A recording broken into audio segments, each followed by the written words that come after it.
ফিরআউনের লাশটা মিশরের কায়রোর মিউজিয়ামে এখনও আছে।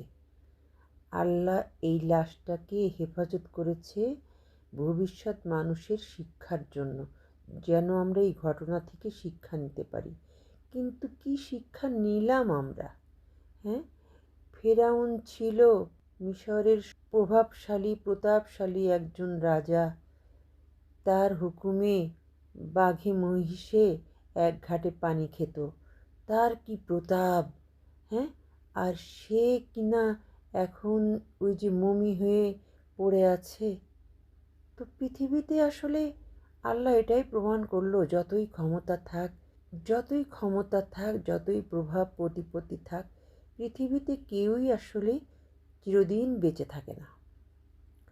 কিন্তু সেখান থেকে কি আমরা আসলে শিক্ষা নিচ্ছি? ৫৪ বছর ধরে আমাদের দেশে কি দেখলাম? এই প্রতি শাসকের একই মনোবৃত্তি, একই ধ্যান ধারণা। এই তারা শোষণ করবে, জনগণকে শোষণ করবে, তারা পরিবার পুষবে, দল পুষবে, সিন্ডিকেট করবে, এগুলো করবে আর অত্যাচার করবে। এভাবেই তারা ভাবছে পার পেয়ে যাবে দিনের পর দিন।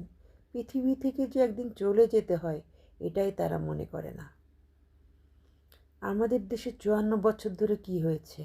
যারা শাসন করেছে তারা কি করেছে? একই কাজ করেছে। জনগণকে শোষণ করেছে, সিন্ডিকেট করেছে, কেউ কেউ হাওয়া ভবন করেছে, কেউ কেউ বিদেশে বেগম পাড়া করেছে, গাড়ি বাড়ি আত্মীয় স্বজন দিয়ে রমরমা করে তারা জীবনযাপন করেছে, এইসব করেছে।